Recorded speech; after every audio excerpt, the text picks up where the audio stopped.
നമസ്കാരം. വമ്പിച്ച ഭൂരിപക്ഷത്തോടുകൂടി UDF സർക്കാർ അധികാരമേറ്റിരിക്കുകയാണ്. സത്യപ്രതിജ്ഞാ ചടങ്ങുകൾ കഴിഞ്ഞിരിക്കുകയാണ്. എന്തായിരിക്കും UDF സർക്കാരിനെ തേടിയിരിക്കുന്ന പ്രതിസന്ധികൾ? നമ്മൾ വ്യക്തമായി പരിശോധിക്കുന്നു. UDF സർക്കാരിനെ തേടിയിരിക്കുന്ന പ്രതിസന്ധികൾ എന്നുള്ളത് യഥാർത്ഥത്തിൽ LDF സർക്കാർ വരുത്തിവെച്ചിട്ടുള്ള സാമ്പത്തിക നയങ്ങളാണോ? സാമ്പത്തിക പരാധീനതകളാണോ? ഒരിക്കലുമല്ല. യഥാർത്ഥത്തിൽ UDF സർക്കാരിനെ തേടിയിരിക്കുന്ന പരാധീനതകൾ എന്നുള്ളത് അത് സാമുദായിക കക്ഷികളുടെ ഒരു മുന്നോട്ട് പോക്ക് തന്നെയാണ്. ആ സാമുദായിക കക്ഷികളാണ് സർക്കാരിനെ നിയന്ത്രിക്കുന്നത്. സാമുദായിക കക്ഷികൾ വിഭജനത്തിലൂടെ തന്നെയാണ് സർക്കാരിനെ നിയന്ത്രിക്കാൻ പോകുന്നത് എന്നുള്ള ഒരു ദുസ്ഥിതിയാണ് ഈ ഒരു സർക്കാരിനെ കാത്തിരിക്കുന്ന ഏറ്റവും അപകടകരമായിട്ടുള്ള ഒരു പ്രതിസന്ധി എന്നുള്ളത് തന്നെ.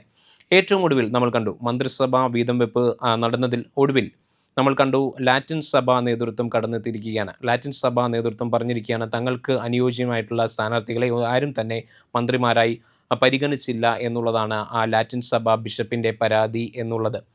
ഏറ്റവും ഒടുവിൽ നമ്മൾ കണ്ടുവരുന്നത് ലാറ്റിൻ സഭയുടെ പങ്കുമായി ബന്ധപ്പെട്ടുകൊണ്ട് യഥാർത്ഥത്തിൽ മന്ത്രിസഭയിലെ പ്രാതിനിധ്യം എന്ന് പറയുന്നത് ഷിബു ബേബി ജോണും അതോടൊപ്പം തന്നെ CP ജോണും മാത്രമാണ്. അവരാകട്ടെ നമ്മൾ പരിശോധിക്കുമ്പോൾ അവർ നടത്തിയിട്ടുള്ള സത്യപ്രതിജ്ഞ തന്നെ സഗൗരവം രീതിയിലാണ്. അതുകൊണ്ട് തന്നെ നമുക്ക് ഉറപ്പിക്കാൻ കഴിയും അവരെ ലാറ്റിൻ സഭയുടെ നോമിനിയായി കണക്ക് കൂട്ടേണ്ടതില്ല എന്നുള്ളത് തന്നെയാണ്. അതോടൊപ്പം തന്നെ ഇങ്ങനെ വ്യത്യസ്ത തരത്തിലുള്ള സാമുദായിക കക്ഷികൾ അവരുടെ അവകാശവാദങ്ങൾ ഉന്നയിച്ചുകൊണ്ട് മുന്നോട്ട് പോയാൽ എവിടെ ചെന്ന് എത്തി നിൽക്കും ഈ സർക്കാരിൻ്റെ അവസ്ഥ, അല്ലെങ്കിൽ എവിടെ ചെന്ന് എത്തി നിൽക്കും ഈ സർക്കാരിൻ്റെ ഗതി എന്നുള്ള കാര്യത്തിൽ നമ്മൾ ദുഃഖിതരാവേണ്ടതുണ്ട്. കാരണം ഒരു സർക്കാരിനെ നയിക്കേണ്ടത് ആ ഒരു സർക്കാരിനെയും സർക്കാരിന് നേതൃത്വം നൽകുന്ന രാഷ്ട്രീയ പാർട്ടിയുമാണ്. ഒരിക്കലും ഒരു സാമുദായിക സംഘടനകളല്ല ഒരു സർക്കാരിനെ നയിക്കേണ്ടത്. മറിച്ചുകൊണ്ട് ആ സർക്കാരിനെ നയിക്കേണ്ടത് ആ സർക്കാരിൻ്റെ മുഖ്യമന്ത്രിയും അതോടൊപ്പം തന്നെ അദ്ദേഹത്തിൻ്റെ രാഷ്ട്രീയ പാർട്ടിയും മാത്രമാണ്. പക്ഷേ എന്നിരുന്നാലും എല്ലാ കാലഘട്ടത്തിലും UDF ഗവൺമെൻറ് അധികാരത്തിലേറുമ്പോൾ ഭരിക്കുന്നത് അതാത് സമുദായ കക്ഷികളാണ്. NSS ആയിക്കൊള്ളട്ടെ, SNDP ആയിക്കൊള്ളട്ടെ, അതോടൊപ്പം തന്നെ മുസ്ലിം ലീഗിൻ്റെ മതനേതൃത്വങ്ങളായിക്കൊള്ളട്ടെ, അതോടൊപ്പം തന്നെ ക്രൈസ്തവ സഭകളായിക്കൊള്ളട്ടെ. ഈ ഒരു മന്ത്രിസഭയിലും നാം പരിശോധിക്കുമ്പോൾ അത്തരം തരത്തിൽ വ്യക്തമായിട്ടുള്ള ഇടപെടലുകൾ നടന്നിട്ടുണ്ട് എന്നുള്ളത് കൃത്യമല്ലേ? അപ്പം മറ്റു പല MPമാരുടെയും ലിസ്റ്റ് നമ്മൾ പരിശോധിച്ച് നോക്കുമ്പോൾ എന്തുകൊണ്ടാണ് ഒരു ചാണ്ടി ഉമ്മനെ പോലുള്ള വ്യക്തികൾ മന്ത്രിസഭയിലേക്ക് കടന്നുകൂടാത്തത് എന്നുള്ളതും വ്യക്തമല്ലേ? അതിന് കാരണം എന്ന് പറയുന്നത് ചാണ്ടി ഉമ്മൻ നമുക്കറിയാം വളരെ പ്രഗത്ഭനായിട്ടുള്ള ഒരു യൂത്ത് കോൺഗ്രസിൻ്റെ പ്രവർത്തകനായിരുന്നു. ആ കോൺഗ്രസിൻ്റെ ഒരു സജീവ മുഖം തന്നെയായിരുന്നു ചാണ്ടി ഉമ്മൻചാണ്ടിയുടെ ലേബലിനും അപ്പുറം അദ്ദേഹം ഒരു മികച്ച പ്രവർത്തകനായിരുന്നു എന്നുള്ള കാര്യത്തിൽ യാതൊരു തർക്കവുമില്ലല്ലോ. പക്ഷേ എന്നിട്ടും അദ്ദേഹം മന്ത്രിസഭയിലേക്ക് കടന്നുകൂടിയില്ല എന്നുള്ളത് മാത്രമല്ല, അവസാന നിമിഷത്തിൽ OJ ജനീഷ് കളം പിടിച്ചത് എങ്ങനെയാണ്? അദ്ദേഹത്തിൻ്റെ ഈഴവ ഒരു പ്രാതിനിധ്യം ഉറപ്പിച്ചുകൊണ്ടാണ് OJ ജനീഷ് കളം പിടിച്ചിട്ടുള്ളത്. എന്തെങ്കിലും ഒരിക്കൽ നമ്മൾ കേട്ടിട്ടുണ്ടോ LDF സർക്കാർ ഭരിക്കുന്ന കാലയളവിൽ ഈ സാമുദായിക കക്ഷികൾ തലപൊന്തിയതായിട്ട് നമ്മൾ കേട്ടിട്ടുണ്ടോ? ഒരിക്കലുമില്ല.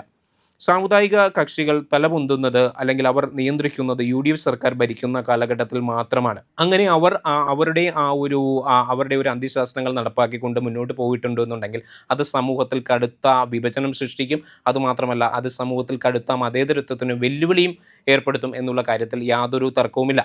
പ്രത്യേകിച്ച് സാമുദായിക പാർട്ടികൾ ഭരണത്തിലുള്ളപ്പോൾ, മുസ്ലിം ലീഗ് അടക്കമുള്ള സാമുദായിക പാർട്ടികൾ ഭരണത്തിലുള്ളപ്പോൾ മതമാണ് വലുത് എന്ന് പ്രഖ്യാപിച്ചിട്ടുള്ള KM ഷാജി അടക്കമുള്ള വ്യക്തികൾ മന്ത്രിമാരായിട്ടും തിരഞ്ഞെടുക്കപ്പെട്ടപ്പോൾ അതിന് ആക്കം കൂട്ടും എന്നുള്ള കാര്യത്തിലും തർക്കമില്ല.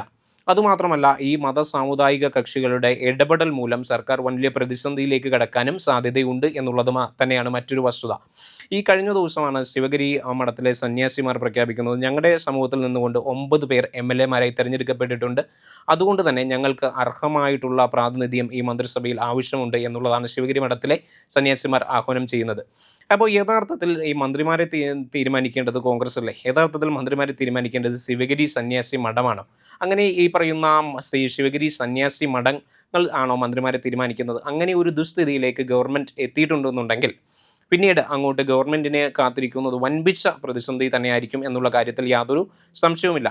യഥാർത്ഥത്തിൽ മന്ത്രിമാരെ നിശ്ചയിക്കേണ്ടത് അവരുടെ കഴിവും അതോടൊപ്പം തന്നെ അവരുടെ പര്യാപ്തതയ്ക്കും അനുസരിച്ചുകൊണ്ടാണ് എന്നുള്ളത് തന്നെയാണ് ബോധ്യപ്പെടുന്നത്.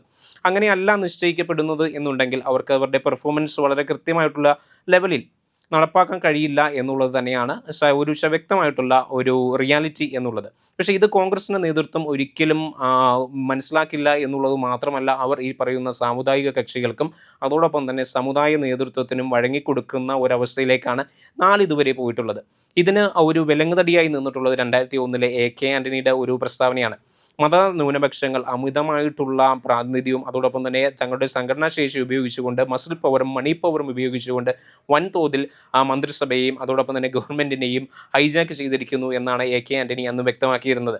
അതേ സാഹചര്യത്തിൽ തന്നെയാണോ ഇന്നത്തെ മന്ത്രിസഭയിലെ രൂപീകരണ വേളയിലും നമ്മൾ കണ്ടുവരുന്നത് എന്നുള്ളത് നമ്മൾ പരിശോധിക്കേണ്ടിയിരിക്കുന്നു. നമ്മുടെ നാട്ടിലെ ഭൂരിപക്ഷം ന്യൂനപക്ഷമായിരിക്കുന്നു. ന്യൂനപക്ഷം ഭൂരിപക്ഷമായി നിൽക്കുന്ന ഒരു ലെവലിലേക്ക് കാര്യങ്ങൾ കടന്നെത്തിയോ എന്നുള്ളതും നമ്മൾ പരിശോധിക്കേണ്ടിയിരിക്കുന്നു. യഥാർത്ഥത്തിൽ മന്ത്രിമാരെ നിശ്ചയിക്കേണ്ടത് അവരുടെ കഴിവ് മൂലവും അതോടൊപ്പം തന്നെ അവരുടെ പാർട്ടിയിലെ പ്രവർത്തന രീതി മൂലവും ആകണം. അതുകൊണ്ട് തന്നെ തഴയപ്പെട്ടു പോയിട്ടുള്ള ഒട്ടനവധി വ്യക്തിത്വങ്ങൾ നമ്മുടെ മുന്നിലുണ്ട്.